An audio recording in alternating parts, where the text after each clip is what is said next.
오늘 우리에게 주신 하나님의 말씀은 요한복음 2장 1절에서 12절 말씀입니다. 이 계시의 말씀 읽을 때 우리 다 자리에 일어서셔서 한 목소리로 합독하도록 하겠습니다. 시작. 사흘째 되던 날 갈릴리 가나에 혼례가 있어 예수의 어머니도 거기 계시고 예수와 그 제자들도 혼례의 청함을 받았더니 포도주가 떨어진지라. 예수의 어머니가 예수에게 이르되 저들에게 포도주가 없다 하니 예수께서 이르시되 여자여 나와 무슨 상관이 있나이까 내 때가 아직 이르지 아니하였나이다. 그의 어머니가 하인들에게 이르되 너희에게 무슨 말을 하시든지 그대로 하라 하니라. 거기에 유대인의 정결 예식을 따라 두세 통 드는 돌 항아리 6이 놓였는지라. 예수께서 그들에게 이르시되 항아리에 물을 채우라 하신즉 아귀깨지 채우니 이제는 떠서 연회장에게 갖다 주라 하심에 갖다 주었더니 연회장은 물로 된 포도주를 맛보고도 어디서 났는지 알지 못하되 물 떠온 하인들은 알더라. 연회장이 신랑을 불러 말하되 사람마다 먼저 좋은 포도주를 내고 취한 후에 낮은 것을 내거늘 그대는 지금까지 좋은 포도주를 두었다 하니라. 예수께서 이 첫 표적을 갈릴리 가나에서 행하여 그의 영광을 나타내심에 제자들이 그를 믿더라. 그 후에 예수께서 그 어머니의 형제들과 제자들과 함께 가버나움으로 내려가셨으나 거기에 여러 날 계시지는 아니하시니라. 아멘.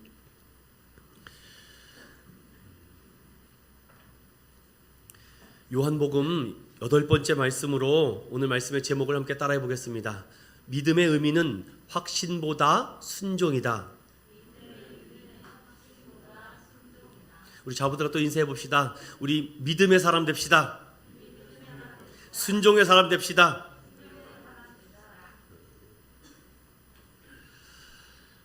최근 제가 이제 자주 보는 신문들이 있습니다. 물론 일반적인 신문도 근근 보지만 또 크리스찬 잡지나 뉴스페이퍼를 종종 보는데 기독신문이나 뭐 국민일보 우리가 잘 아시는 크리스찬 뉴스페이퍼 아닙니까?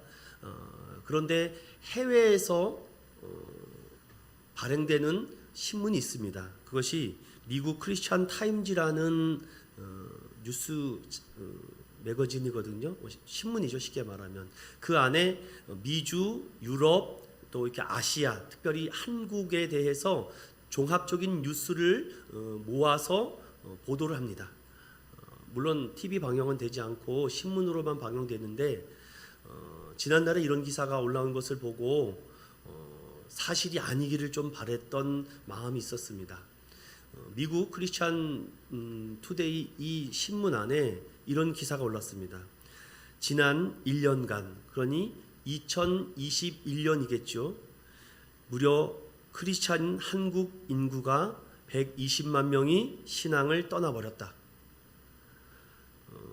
그 크리스찬 투데이를 통해서 방영된 이 기사에는 12%의 사람들이 종교를 떠났다, 이렇게 기사가 나와 있습니다. 1% 정도는 타 종교를 통해 넘어갔다. 작년 11월 26일부터 29일까지 조사한 1000명의 대상으로 조사했다고 하며 그 안에 크리스찬들은 한 200여 명 된다고 하는데 이 데이터가 정말 사실인지 아닌지를 참 궁금했습니다. 그런데 그 마지막 기사글에 이런 메시지가 있었어요. 100% 중에 54% 정도가 종교 활동이 중요하다라고 생각한다. 이건 굉장한 놀라운 수치입니다. 무엇이냐면 과거 7, 8% 이상 종교 활동이 중요하다라고 생각했던 사람들이 이제 절반으로 퍼센트가 되어가고 있다는 거죠. 거기에서 정말 신앙이 중요하고 정말 소중하다라고 생각하는 사람은 굉장히 36% 정도밖에 되지 않는다고 기사의 보도를 보고 그래도 신빙성 있는 이 뉴스에서 이런 보도가 사실일까? 여러분, 우리 대한민국이 1000만 명 신앙인이라고 하고 과거 이런 문제들로 인해서 여러 문제로 800명까지 10,000명까지 내려가다가 거기에서 120만 명이 넘어갔는데, 그 기사의 글에는 다른 글은 써 있지 않지만 이런 생각을 해봤습니다. 우리 모두 다 지금 상황을 겪고 있지 않습니까? 그런데 처음에도 저도 유튜브 사역을 하고 온라인 사역을 하고 할 때는 성도들이 너무 예배에 대한 사모심이 있었습니다. 정말 목사님 교회 가고 싶은데 교회 오지 말라고 하니까 더 가고 싶어요. 역시 하나님은 살아있구나. 역시 하나님이 역사하시는구나. 성령님이 각 처소처소에서 은혜를 베푸시구나 라고 해서 정갈하게 옷도 입고 예배 가는 모습처럼 화장도 하고 세수도 하고 정말 경건한 모습으로, 물론 TV 앞에지만 예배를 준비했습니다. 근데 이것이 1년이 넘어가고 2년이 넘어가는 순간 그 뜨거움과 감동이 사라졌다는 것입니다. 이거는 데이터가 말해주고 있는 수치죠. 여러분, 예배의 모습이 우리가 점점 의식화가 되고 점점 우리 마음이 식어져 가고 있다는 것이죠. 저는 오늘 이 뉴스를 접하면서 마음은 무겁지만 그래도 오늘 성경을 읽고 말씀을 읽을 때마다 이 안에 담겨져 있는 소중한 귀한 말씀들을 통해서 다시 개인적으로는 위로받고 또 여러분도 힘이 되고 소망이 되어 아직 끝나지 않았구나, 하나님은 아직도 역사하구나 라는 그런 믿음으로 승부하는 저와 여러분 되시기를 주님의 이름으로 축원드립니다. 믿음이 뭘까? 여러분, 믿음이 무엇일까? 구약은요, 이 믿음을 이렇게 말합니다. 잘 정리하셔야 됩니다. 구약에는 믿음을 아만이라고 히브리 말로 씁니다. 아만, 따라 볼까요? 아만. 구약의 아만은 변하여 우리가 지금 말하는 아멘이 됐습니다. 영어로 confirm이라고 표현되고 있는데, 이것을 좀 변형을 해서 바꾸면은 확인하다, 확정하다, 승인하다라는 이 confirm이라는 이 영어 단어가 사역형 동사로 바뀌면 이것이 굳게 한다라는 말로 됩니다. 그래서 우리가 아멘 할 때마다 굳게 하겠습니다, 굳게 하겠습니다, 그리고 굳게 한다라는 말 플러스 모든 것을 맡기겠습니다 라는 뜻입니다. 히브리에 있는 이 구약의 성도들은 여호와 말씀을 들을 때마다 아멘, 아멘, 아멘 합니다. 즉 굳게 하겠습니다, 맡기겠습니다, 하겠습니다 라는 그런 순종의 의미로 더 크게 나갔습니다. 그런데 여러분, 사탄은요 무려 6,000년 동안 우리를 속이고 있습니다. 아니야, 뭘 맡기니? 네가 굳게 결정한다고 되는 문제가 아니야. 네가 아무리 신에게 맡긴다고 해서 이게 해결되지 않아. 신앙도 그렇다. 그렇게 열심히 한다고 목맬 필요 없어. 사탄은 지금도 우리를 속삭입니다. 맡겨라, 굳게 하라 라고 이 구약의 성도들은 그렇게 믿음을 지켰는데 어느 순간 사탄의 음성에 좀 이럴 때도 있고 저럴 때도 있지. 사탄의 거짓 논리에 우리의 신앙의 끈이 이미 느슨해졌습니다. 자, 그렇다면 신약은 어떻게 말하고 있을까요? 신약은 이 믿음을 피스티오라고 헬라어 번역을 하고 있습니다. 이것을 성경에서 faith라고 번역되고 있는데 이것은 무슨 뜻이냐? 전적으로 신뢰한다라는 뜻입니다. 그래서 신약의 성도들은 굳게 하고 맡기는 걸 뛰어넘어서 전적으로, 즉 머리부터 발끝까지 모든 것을 하나님께 신뢰하고 의지한다라는 의미가 강하게 담겨져 있죠. 그래서 여러분, 이런 말 들어보셨습니까? 천조자조라는 사자성어. 하늘은 스스로 돕는 자를 돕는다. 즉 하늘은 노력한 자 도와 성공하게 한다. 이 말이 어떤 면에서는 진리지만 어떤 면에서는 비진리가 됩니다. 즉 무슨 말입니까? 내가 믿는다, 내가 할 수 있다, 내가 하면 된다 라는 말이 어떤 부분에서는 맞는 말이지만 어떤 면에서는 이것이 비진리라는 말씀이죠. 하나님 손에 맡기지 아니하면 견고하게 세워지지 못한다 라는 뜻입니다.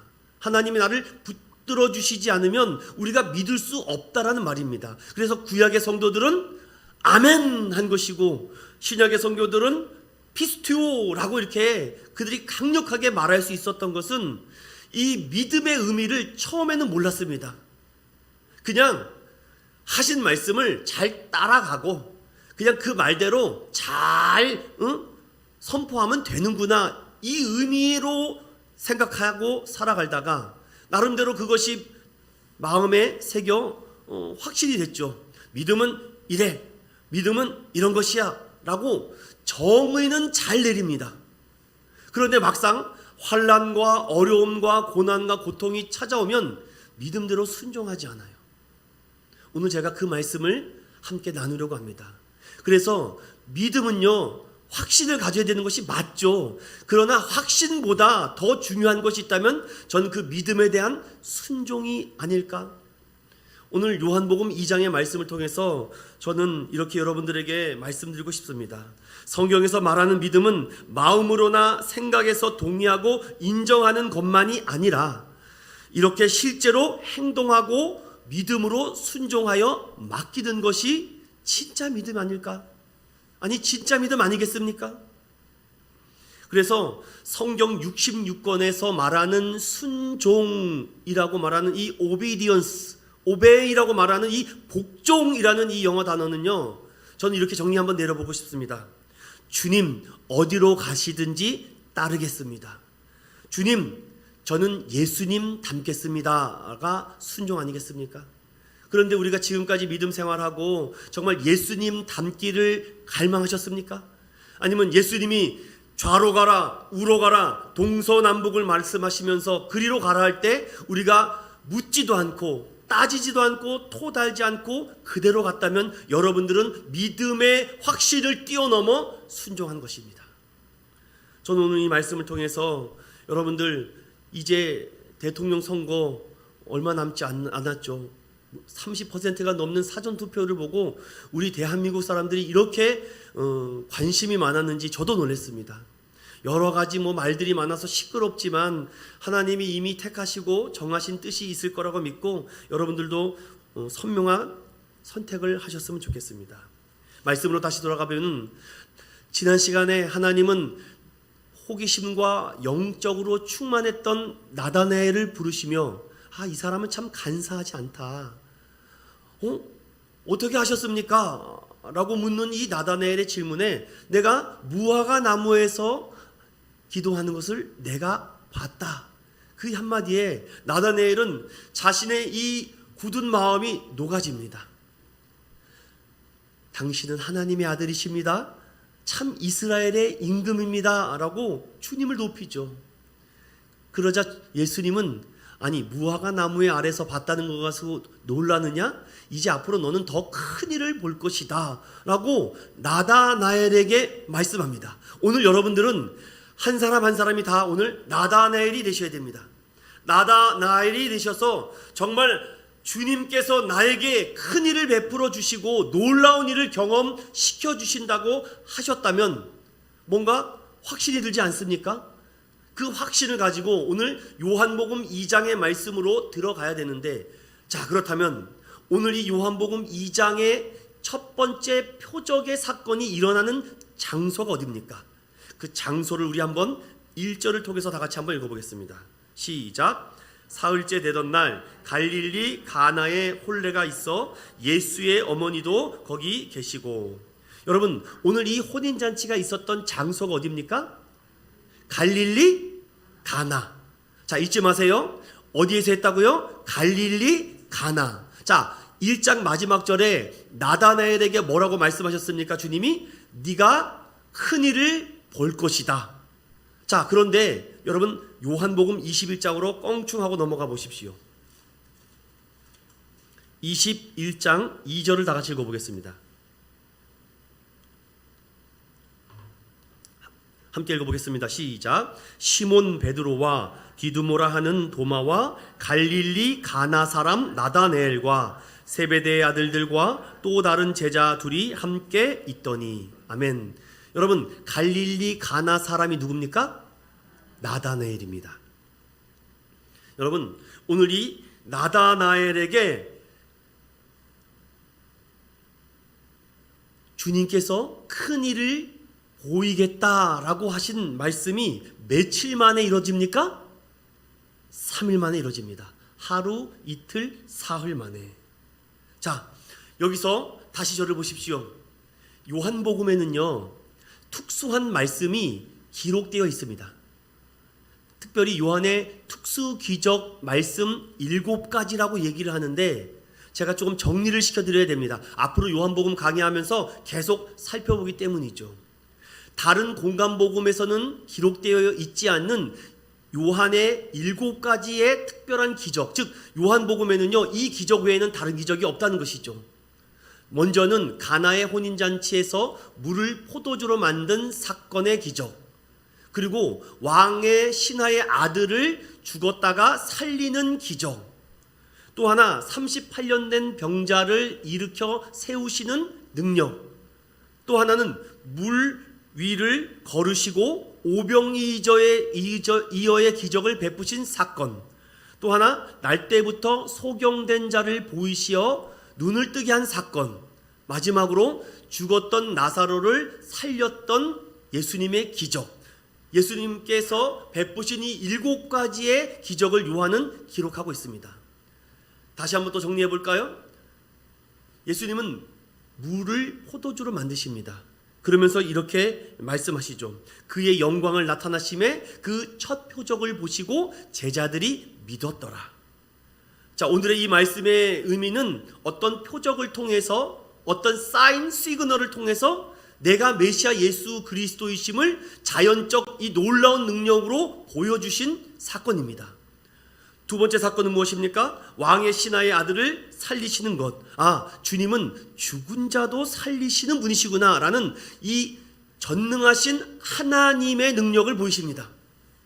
또 하나, 38년 된 병자, 그는 아무도 자신을 베데스다 연못에 넣어줄 사람이 없어 그는 모든 삶을 포기했을 때 주님이 그에게 찾아와 베데스다 연못에 넣어준 것이 아니라 그의 손을 잡아 일으키니 그가 곧 회복됐고 치유됐다는 말씀. 즉 무엇입니까? 고칠 수 없는 질병도 전능하신 하나님은 고칠 수 있다는 것을 보여주셨습니다. 또 하나, 오병이어의 기적과 물 위를 걸으심은요, 이렇게 말합니다. 내니 두려워 말라, 안심하라. 전능하신 하나님만이 이러한 선포를 할 수 있죠. 더 나아가 날 때부터 소경된 자를 고치시는 사건을 통해서 믿음으로 실로암 못에 가서 두 눈을 씻으라 라고 그에게 믿음으로 순종하기를 원하십니다. 그대로 순종했더니 그의 눈이 열리자 할렐루야 찬양을 하죠. 이미 죽은 지 3일이 지난 나사로의 무덤가에서 나사로야 나오너라 라고 말씀할 때 그가 붕대를 감은 상태로 그 무덤을 나오는 장면 기억하시죠? 여러분, 이 요한의 7가지 기억을 통해서 저는 이렇게 한번 정리해 보도록 하겠습니다. 이 안에 십자가와 부활의 표적이 공통적으로 들어있는데, 즉 예수님은 하나님이시다. 하나님, 꼭 예수님은 하나님이시다라는 것을 이런 표적과 기적을 통해서 드러내고 있는데, 요한은 이 7가지 기적만이라도 충분히 예수는 하나님의 아들이심을 드러낼 수 있다라고 말하죠. 여러분, 성경에는 많은 숫자가 나와요. 많은 숫자가 나오는데 성경의 공통적, 즉 전통적으로 숫자 3을 가리킬 때는요, 하나님을 가리킵니다. 삼위일체를 말하기 때문에. 그리고 숫자 4를 말할 때는요, 이것은 세상의 완전수라고 합니다. 자, 하나님의 완전수인 3과 세상의 완전수인 4를 더하면은 7이 됩니다. 그럼 이 7이 우리가 또 완전하라고 하는데 4 곱하기 3 하면 12가 되지 않습니까? 12지파, 또 12를 또 완전수라고 이렇게 성경에는 말하죠. 그래서 사도 요한은 7과 10이라는 숫자를 자신이 기록한 서신서에 자주 등장합니다. 제일 많이 등장하는 것이 바로 묵시록인 요한계시록에 7나팔, 7대접, 여러 가지 7이라는 숫자를 통해서 전능하신 하나님께서 완전하게 이 땅에 오셔서 하나님의 뜻을 이루시고 하나님의 의를 만족하게 하셔서 인간과 하나님 사이에 가로막혔던 이 담을 허물으시고 이제는 누구든지 예수 이름을 붙잡고 나아가는 자는 하나님께 나아갈 수 있다. 즉 관계를 회복하신 분이 누구냐? 주님이시라는 것입니다. 믿으십니까 여러분? 오늘 이 사건의 핵심 포인트는 하나님과 나 사이에 가로막혔던 이 어둠의 문제와 고난과 죽음과 사망을 이제 뛰어넘고 나아갈 수 있게 하신 분은 예수 그리스도다. 이것을 내가 믿느냐? 라는 것입니다. 자, 다시 말씀으로 돌아와서 이 표적은 우리에게 정말 놀라운 은혜를 주는데 오늘 이 말씀을 통해서 여러분들에게 좀 나다나엘의 시선으로 믿음 생활을 하셨다면, 나다나엘의 확신 정도로만 신앙생활을 하셨다면 이제 그 확신을 뛰어넘어서 믿음으로 순종하고 반응하고 풍성한 축복을 받는 우리 모두 되시기를 주님의 이름으로 축원드립니다. 사흘은요, 사람이 결단하고 변화받을 수 있는 충분한 시간입니다. 그래서 작심삼일이라고도 말하지 않습니까? 즉 3일은요 사람이 충분히 결단하고 변화받을 수 있는 내적인 시간이라고 말합니다. 여러분, 오늘 이 말씀을 통해서 저는 여러분들에게 간절히 소망하는 마음이 있습니다. 오늘 이 말씀을 듣고 돌아가는 여러분들의 발걸음이 정말 가벼운 사슴과 같이 되었으면 좋겠습니다. 자, 이제 말씀을 잘 따라오셨으면 좋겠습니다. 성경에는요 포도주가 많이 나와요. 포도주는 그냥 갖다 기록한 것이 아니라 포도주에는 여러 의미가 담겨져 있죠. 많은 말이 있지만 예수님은 특별히 이 포도주의 말씀을 하면서 제자들에게 이런 말씀을 남깁니다. 새 포도주는 새 부대에 넣어야 된다. 이 새 포도주를 낡은 부대에 넣는 자는 어리석은 자다라고 말하죠. 즉 이 포도주라는 것을 가지고 모세의 율법과 또 예수님께서 새롭게 주신 이 언약을 말씀하죠. 이 옛날 율법을 가지고 새 언약에 넣을 수는 없다는 거죠. 이 새 언약의 말씀, 즉 복음의 말씀을 통해서 이 모든 하나님의 언약이 완성되었다. 예수님이 우리에게 남겨주신 새 언약이 무엇입니까? 하나님을 사랑하고 이웃을 사랑하라. 사랑하라라는 것이 새 언약인데 그 사랑을 누가 완성케 하셨습니까? 예수 그리스도께서 완성해 주셨습니다. 이것은 영적인 의미죠. 자, 그런데 여러분 질문해 보겠습니다. 왜 예수님의 처음 표적이 혼인잔치에서의 물이 포도주로 변하는 사건일까? 다른 것도 얼마든지 많을 텐데 사람을 먼저 죽었다가 살리는 그런 기적을 먼저 하면은 예수님을 다 믿지 않을까요? 아니면 이 우리를 침략했던 저 로마를 확 진짜 막 멸망시켜서 우리가 다시 다윗의 때와 솔로몬의 때를 회복시키면 다 예수님 믿고 다 하나님 믿을 것 같지 않습니까? 그런데 왜 성경은 그런 기적을 먼저 행하지 않고 정말 누가 보면 마술과 같은 맹물이 포도주로 바뀌는 사건을 가장 먼저 기록했을까? 여기에 여러분 정말 중요한 포인트가 있습니다. 잘 들으셔야 됩니다. 왜 성경에 예수님의 첫 행선지와 첫 표적을 가나의 혼인잔치와 물이 포도주로 바뀌는 사건으로 시작했을까? 여기엔 역사적인 중요한 의미가 담겨져 있습니다. 예수님의 12제자 중에 사도 요한이 가장 오랫동안 살았습니다. AD 90년 이후까지 살았는데 당시 이 이스라엘에게는요 정말 저 우크라이나 사태와 같은 정말 쓰디쓴 전쟁의 폐허 속에서 살아가는 때가 있었습니다. 그것이 AD 70에서 90년도 사이인데 로마의 티투스 장군이 이 예루살렘에 쳐들어와서 이 동네를 완전히 쑥대밭으로 만들어 버립니다. 막 진짜 사람들 잡아가고 죽이고 정말 유대인들을 다 생포하고 잔인하게 살육하는 그 현장이 AD 70년에서 90년 사이인데 마틴 로이드 존스 목사님은 이 요한복음이 AD 70년경에부터 기록되었을 것이라는 그런 문헌들을 남겼는데 그러면서 이스라엘 백성들 특별히 유대인들은요 아무런 희망이 없어졌습니다. 살 소망이 없어졌습니다. 열심히 일해서 뭐해? 아니 열심히 부지런히 일해서 재산 만들어 놓으면 뭐해? 남들이 와서 다 뺏어가는데 그러니 이 유대 민족들은 아무런 살 의욕과 희망이 사라졌습니다. 홀로 남아버린 전쟁터에서 텅 빈 공간에서 외로이 남아있다는 그들의 생각에 무엇이 남을 수 있었겠습니까? 저는 오늘 이 말씀을 가지고 왜 혼인잔치의 기적을 가장 먼저 기록하셨을까? 여기에 제가 계속해서 들어가 봤습니다. 즉 사도 요한은 이 이스라엘이 어떻게 흥하고 망하는 것을 제자들 중에 유일하게 목격한 사람입니다. 이스라엘이 처음에 예수님께서 오셨을 때 정말 흥하고 번성하고 정말 뒤집어지는 역사가 일어날 것 같은 그런 기적 속에서 있다가 예수님께서 십자가에 돌아가셨습니다. 그리고 3일 만에 부활하셔서 주님이 부활의 영광을 제자들에게 선포하니 그들이 성령의 충만함을 받고 많은 사람들이 교회를 세우며 복음이 날로 부흥했습니다. 그런데 그 핍박이 날로 가면 갈수록 더 잔인해지고 심지어는 사자굴에도 집어넣고 불로 태워서 죽이고, 아니 예수님을 믿으면 이렇게 좋은 날이 올 줄 알았는데 아니 왜 이렇게 점점 박해와 고난과 환란이 심해지는가? 즉 그 당시 히브리 민족들과 유대인들은 당장 하나님의 나라가 임하는 줄 알았습니다. 당장에 주님이 이 땅에 오셔서 이 세상을 새롭게 만들 줄 알았습니다. 그들이 기대한 것과 다르게 1년이 지나도 10년이 지나도 50년이 지나도 주님 오시지 않습니다. 주님은 분명히 구름 타고 다시 오신다라고 약속을 했는데 올 생각을 하지 않습니다. 그래서 오늘 이 말씀에 기록한 이유는 바로 이 혼인에 대해서 우리가 잘 묵상하지 않으면 우리도 이렇게 넘어질 수 있죠. 그래서 사도 요한은 예수님의 이 첫 번째 기적을 복음 1장을 마무리 지으면서 가장 먼저 기록한 이유는 바로 우리는 주님과 나는 혼인 관계다라는 것을 먼저 우리에게 강력하게 말씀해주고 싶었던 것입니다. 사랑하는 여러분, 오늘 이 말씀을 통해서 여러분 고대 사회의 이 결혼식 장면을 제가 좀 말씀을 드려야 되겠습니다.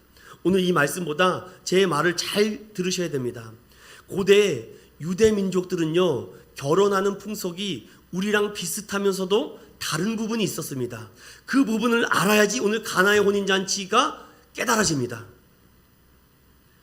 당시 유대 민족들은 결혼을 하려면은요, 절차와 순서가 있었습니다. 즉 결혼을 하려고 하면요, 마을 사람들이 다 모인 상태에서 거기 결혼하고자 하는 그 신랑이 포도주를 따릅니다. 그리고 그 포도주를 따른 상태에서 내가 마음에 들고 결혼하고 싶은 그 여인에게 이 포도주를 내밉니다. 나랑 결혼해 주십시오. 나는 당신과 결혼하고 싶습니다. 라고 말합니다. 그러면 그 현장에서 많이 보이는 사람들 가운데 그 포도주를 받으면 승낙했다는 것입니다. 이것을 오늘날로 말하면 약혼했다는 것입니다. 즉 정혼했다는 것이에요.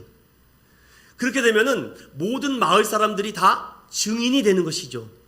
자, 그런데 이 승낙을 받고 나서 바로 결혼식을 올려야 되는 것 아닙니까? 그런데 여기서 우리랑 달라요. 먼저 정혼, 즉 약혼을 잡아놓고 결혼하는 날짜는 아무도 모릅니다. 그러면 이 유대인의 결혼 풍습은 어떻게 갑니까? 이 남자는 그 여인의 승낙을 받고 그 승낙을 받은 상태로 집으로 돌아갑니다. 그래서 집으로 돌아가는 길에 각각 상점과 물건들을 살 수 있는 곳에 들려서 여러 가지 집을 지을 수 있는 그런 재료들을 구입해서 아버지께 갑니다. 아버지, 제가 좋아하는 어떤 여인이 있는데 그 여인과 저는 결혼하고자 했는데 그 여인이 승인했습니다. 그 여인과 정혼했습니다. 약혼했습니다. 라고 말하면 그때부터 아버지가 이렇게 말합니다. 결혼 준비해. 결혼 준비해. 그러면 그 아들은 네, 알겠습니다. 그리고 아버지는 결혼 날짜를 말하지 않습니다. 그럼 그 아들은 자기가 살고 있는 집 옆에다가 신부를 맞이할 준비를 계속 만듭니다. 어떻게 하면 이 신부가 살기 좋은 곳인지 열심히 자기가 힘을 다해서 집을 만듭니다. 그리고 좋은 것들을 갖다가 그 집에다 채웁니다. 가구도 만들고요, 여러 가지 제품들도 만들고 여러 가지 예쁘게 집을 만들어요. 그런데 아버지가 1년이 가도 그 신부를 데려오라는 말이 없습니다. 왜요? 아직 결혼 준비가 안 됐기 때문입니다. 자, 여기서부터가 중요합니다. 그러면 그 신부는 어떻게 합니까?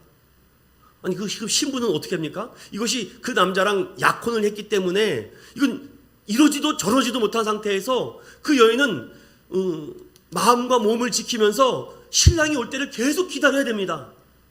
아니 도대체 뭐 언제 온다는 거야? 뭐 연애 편지를 쓰는 것도 아니고 무조건 그 정혼했다는 그 증서 하나만을 가지고 신부는 신랑이 올 때까지를 계속 기다려야 됩니다.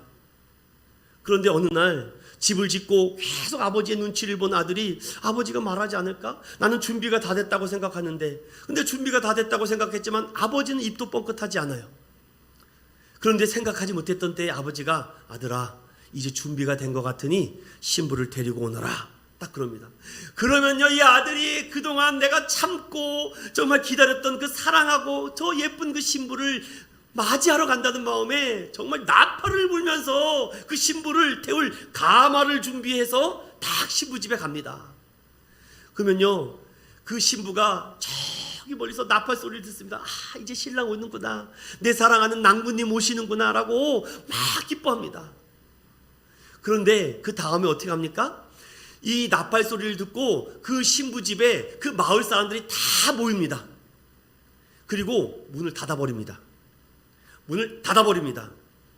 자 다시요. 그 나팔 소리를 듣고 아 신랑이 온다는 것을 알고 그 마을 주민들이 그 신부 집으로 다 들어간 다음에 그 들어온 상태에서 문을 닫아버립니다. 절대 열어주지 않습니다. 그리고 결혼을 7일 동안 합니다.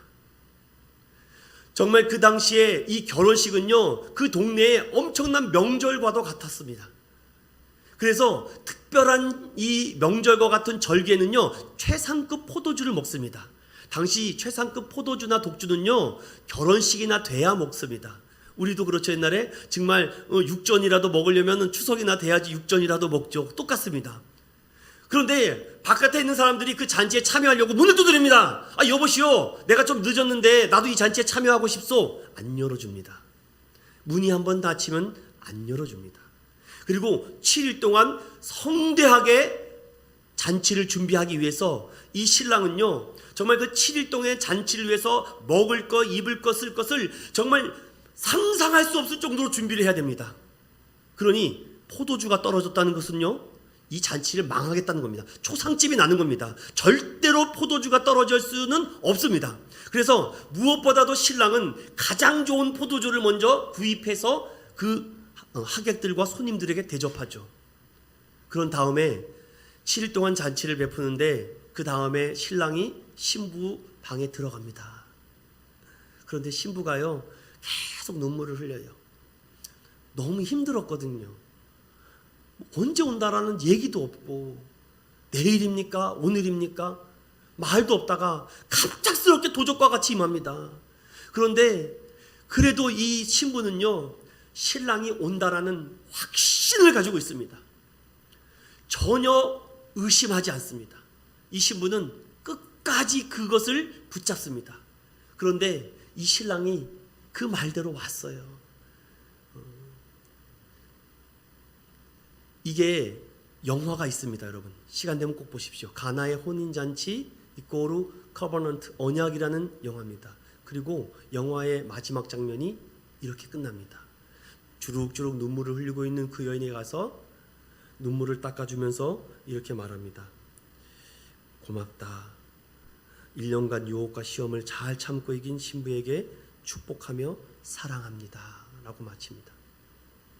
이 관점으로 오늘 가나의 혼인잔치를 다시 보십시오.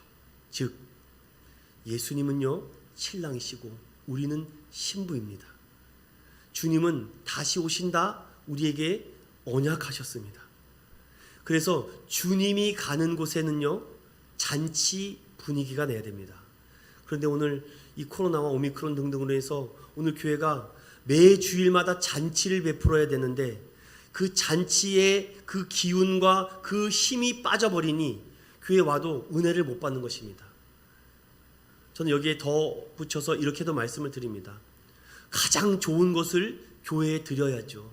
주님 잔치하는 집인데, 주님 예수님 모시는 집인데 어떻게 우리 집보다 더 못하게 하면 어떻게 합니까? 어떻게 교회를 중고로 채웁니까? 어떻게 남이 쓰던 것을 갖다 채웁니까? 제일 좋은 것을 갖다가 주님의 잔치에 참여시키고 손님들이 오게 해야 되죠. 그래서 교회를 예쁘게 하고 깨끗하게 하고 청소하는 이유가 무엇입니까? 우리가 주일날 예수님 맞아서 잔치를 베풀어야 됐는데, 아니 먼지가 끼고 거미줄이 끼고 바닥이 지저분하고 쓰레기가 떨어져 있으면 이건 잔치집이 아니라 초상집이죠, 여러분. 그래서 요한은 가나의 혼인잔치를 통해서 저와 여러분과 그 믿음의 제자들에게 하시는 말씀이 무엇입니까? 주님이 가시는 곳은 초상집 아니다.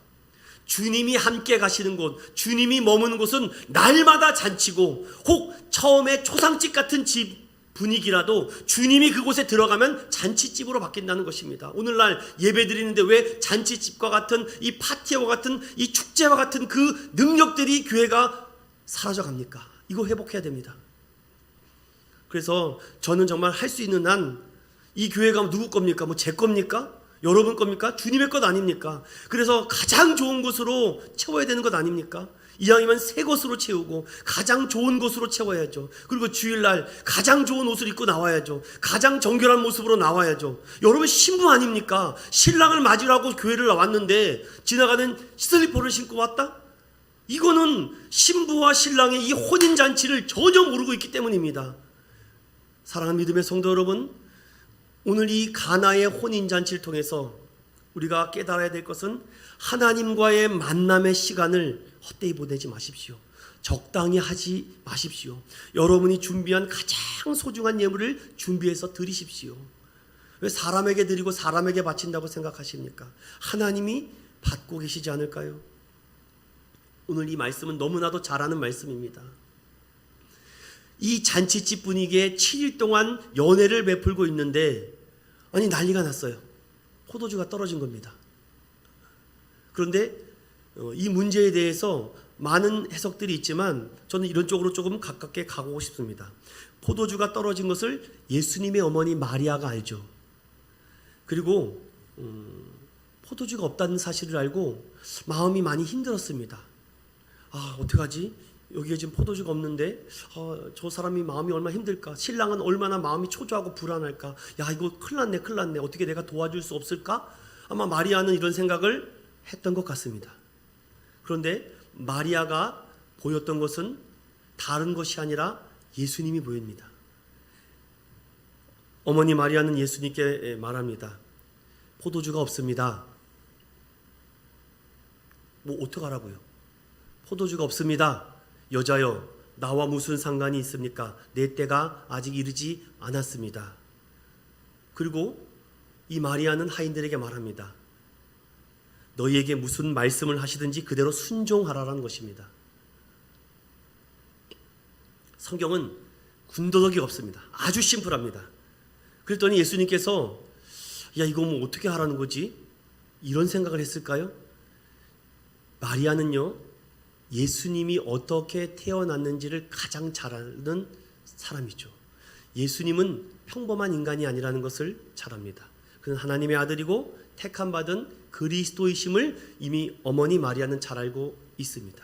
그러자 예수님께서 거기 있는 하인들에게 명령합니다. 유대인에게 정결 예식을 할 때마다 씻는, 즉 그 손님들을 대접할 때마다 먼지가 많이 묻으니까 손과 발을 씻는 그런 정결 예식에 쓰는 물 항아리가 6개가 있는데 그곳에다가 물을 아기까지 채우라고 합니다.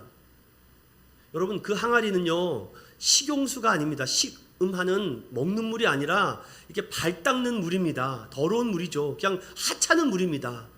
그런데 그곳에 가득 물을 채우라고 하시자 거기 있는 하인들은요 그대로 순종합니다. 즉시 순종합니다. 뭐 거기다 토도 달지 않습니다. 왜요? 이거 더러운 물입니다. 여기다가 어떻게 물을 담아요? 묻지도 따지지도 않습니다. 그대로 순종합니다. 그런데 거기까지는 다 순종합니다. 여러분이나 저도요 거기까지 물 따러 오너라, 물 한 잔만 주세요, 여기다 물 가득 담아 오거라 하면 그거는 다 한다니까요. 이건 순종이 아닙니다. 여러분, 그거는 순종이 아니라 누구나 다 할 수 있는 건 순종이 아니에요. 그건 순종이 아니라 그냥 누구나 할 수 있는 일입니다. 그러면 순종은 무엇이냐? 예수님이 이렇게 말합니다. 그 물을 떠다가 연회장에다가 사람들에게 갖다 주라는 게 순종입니다. 이거는 어떤 믿음의 확신을 가지고 할 수 있는 문제가 아닙니다. 그냥 주님만 신뢰하고 주님만 바라보고 주님이 명령하셨기 때문에 주님은 하나님이시다, 전능하신 하나님이시라는 걸 전적으로 맡기고 가는 게 순종입니다. 신뢰와 순종, 이 두 가지는 항상 같이 간다는 걸 잊지 마십시오. 그런데 그들이 그냥 그 물을 떠다가 갖다 줍니다. 무슨 생각을 했는지 전혀 기록되고 있지 않아요. 그런데 그들이 며칠 동안 술을 먹었으니 얼마나 이 취기가 올라왔겠습니까? 여러분 술 드셔보신 분들 아시죠? 며칠 동안 포도주를 먹었다면 이미 알쏭달쏭합니다. 근데 대부분 연회장에 점점점 연회가 끝내가면은 좋지 않는 술을 내준다고 하는데 그들이 그 술을 먹습니다. 그런데 자신이 앞전에 먹었던 술보다 이건 최상급 포도로 만든 최상급 와인입니다. 그들이 아무리 술 기운이라도 이걸 먹어보면 이게 얼마나 좋은 포도주인지를 알게 되죠. 그리고 신랑을 부릅니다. 신랑, 아니 너무 무리하는 거 아니야? 아니 우리가 이제 다 취해서 맹물을 줘도 포도주 할 텐데 아니 최상급 포도주를 주니 너무 감동을 받는 것입니다. 그리고 그 모든 사랑과 축복과 칭찬을 누가 받습니까? 신랑이 받습니다. 다시요 여러분, 그 모든 축복과 모든 은혜와 모든 칭찬과 모든 사랑을 누가 받습니까? 주님이 받으셔야죠. 주님이 하셨잖아요. 지금 이게 예수님이 하셔야 되는데 주님이 받는 것이 아니라 신랑이 받습니다. 그리고 그 최상급 포도주를 누가 먹었습니까? 예수님이 먹었습니까? 제자들이 먹었습니까? 하인들이 먹었습니까? 아니죠. 거기 모여있는 연회장에 있는 하객들이 먹었습니다. 자, 다시 정리해드립니다. 누가 칭찬과 사랑을 받았습니까? 연회를 베푼 신랑이. 그리고 그 누가 최상급 포도주를 맛보고 먹었습니까? 거기 있는 연회에 모인 하객들이. 누가 축복을 받은 겁니까? 신랑들과 하객들이 받은 것입니다. 이 부분을 놓치셔서는 안 돼요. 저는 이 말씀을 딱 묵상하고 이걸 깨닫는 순간 탁자를 쳤습니다. 가나의 혼인잔치는 나를 위해서 있는 거구나. 우리를 위해서 있는 것이구나. 우리 교회를 위해서 있는 것이구나. 주님의 말씀이 떨어져서 갖다 줘라 라고 순종하면 그 은혜와 기적과 능력은 우리 성도들이 경험하는 것이구나. 내가 경험하는 것이구나. 그래서 매일 잔치가 열려야 되겠구나. 여러분 믿으십니까? 이해가 되셨습니까? 그런 은혜와 축복은 누가 누립니까? 신랑이 누리고 그 연회장에 참석한 하객들이 누립니다. 저는 여기서 간절한 소망이 생겼습니다. 하나님, 간절히 소망하오니 오늘 이 연회장에 좀 최상급 포도주를 맛보는 우리 성도들 되게 해주십시오. 정말 나는 아무것도 한 것이 없고 잔치 하나만 몰렸는데 정말 긴급하고 정말 심각한 문제가 생겨서 아무데도 의지할 데 없을 때 주님이 오셔서 기적과 능력을 베풀어 주셔서 그 칭찬과 사랑은 내가 받습니다. 전 여기서 왜 사도 요한이 가나의 혼인잔치 기록을 가장 첩표적으로 기록했는가? 나를 위해서구나. 우리를 위해서구나. 사랑하는 믿음의 성도 여러분, 여러분의 가정이 이런 혼인잔치가 매일 되시길 주님의 이름으로 축복합니다. 우리 인천운영교회가 매일 이렇게 혼인잔치가 되는 예배가 되기를 소망합니다. 여러분의 사업장과 일터와 여러분의 자녀들이 매일 혼인잔치와 같은 축복과 축제가 일어나기를 소망합니다. 말씀의 결론을 맺겠습니다. 기적을 보고 거기 있는 신랑도 거기 있는 하객들도 주가 메시아인지는 모릅니다. 이게 어찌된 일이요? 어찌된 일이요? 하지만 누구는 합니까? 그 기적을 현장에서 경험한 제자들은 합니다. 사랑하는 믿음의 성도 여러분, 그래서 하객으로만 남겠습니까? 아니면 잔치를 베푼 주인으로만 남겠습니까? 아니면 제자가 되시겠습니까? 제자가 돼야지 표적을 봅니다. 그리고 그 표적을 행하신 분이 누구인지를 우리는 깨닫게 됩니다. 그리고 그 믿음이 확실히 되어 이제 어디로든지 순종의 걸음으로 나아가고 억지로나 인색함으로 하지 않습니다. 눈치 보면서 하지 않습니다. 아니 잔치집에 왔는데 뷔페가 쫙 깔려 있어요.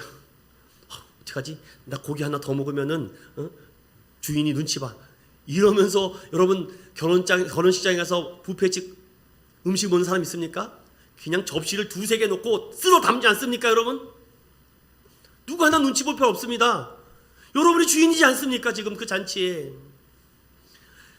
사랑 믿음의 성도 여러분, 오늘 이 말씀을 통해서 또 하나 기억할 것은 마리아는 포도주가 떨어졌다라고 말만 했지 포도주로 만들어 달라고 말한 적 없습니다. 여러분, 우리가 주님 앞에 이렇게 기도합니다. 제발 좀 내 인생의 포도주로 좀 바꿔주세요. 주님, 포도주로 좀 만들어주세요. 내 삶에도 뭔가 이렇게 기적과 뭔가 이적이 나타나도록. 왜 그렇게 기도하십니까? 그런 기도에 머물지 마십시오. 그러면 하객으로 그냥 잔치를 베푼 집 주인으로만 남습니다. 제자가 돼야죠. 그리고 말씀하십시오. 주님, 포도주가 없습니다. 주님, 내 사랑하는 아들이 정신 못 차리고 있습니다. 주님, 내가 예배가 안 됩니다. 주님, 내가 기도가 안 됩니다. 주님께 물으세요. 우리는 그런데 이렇게 기도할지 모르겠습니다. 주님, 제가 기도가 안 되는데요, 기도할 수 있도록 힘 주세요. 힘 주세요. 기도할 수 있도록 능력 주세요. 능력 주세요. 어떤 확신에서 그렇게 기도하십니까? 그렇게 기도하면 정말 기도가 되dob니까? 그래서 기도는요, 어떤 확신만 가지고 기도하지 마시고 그냥 쉬지 말고 기도하라 그랬으니까 순종하고 기도하는 것입니다. 믿으십니까, 여러분? 그래서 우리는 내가 할 수 없는 것을 놓고 억지로 기도할 때가 많이 있습니다. 자녀 문제, 돈 문제, 물질 문제, 그걸 가지고 믿습니다라고 기도해봤자 안 된다니까요. 그거는 억지로 하려고 하면 안 됩니다. 그거는 그냥 순종하고 신뢰하고 맡기는 겁니다. 주님, 우리 자녀 문제 하나님 지켜주십시오. 우리 사업 하나님 지켜주세요. 이렇게 하는 것 아니겠습니까? 믿음 생활은 끊임없는 반복입니다. 사랑하는 믿음의 성도 여러분, 그래서 우리가 이 잔치집 분위기는요, 우리가 만들어가는 것입니다. 여러분들이 이 교회에 차부심을 가지고 내가 만들어가고 채워가는 거 아니겠습니까? 여러분, 하객은요, 포도주만 먹고 집으로 가면 영영이 끝납니다. 그러나 제자는요, 계속해서 포도주 되시고 생명의 떡이 되시고 그 피 흘리신 그 은혜를 매일매일 경험하게 되는 것이죠. 저는 이 말씀을 드리며 오늘 함께 이 귀한 말씀에 좀 여러분 결단과 소망이 있었으면 좋겠습니다.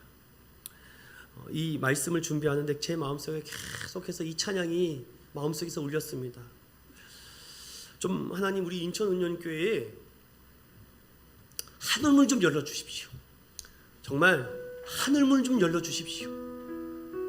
다른 사람들이 무시하지 못하는 교회 만들어 주십시오. 우리도 훌륭한 장로님 세우고 훌륭한 권사님 세우고 훌륭한 안수 집사님 세우고 훌륭한 집사님들 세워서 이 교회에 하나님이 살아있다는 것을 보여주고 싶었습니다.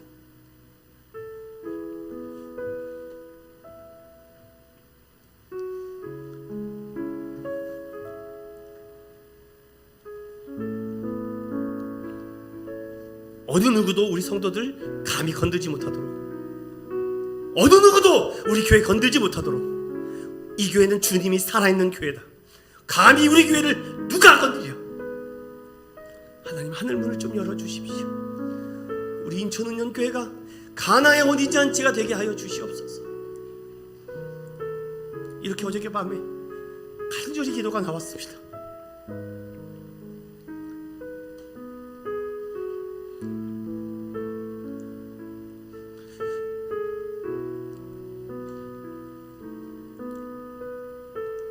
사랑하는 믿음의 성도 여러분, 그러기 위해서는요, 순종해야 됩니다.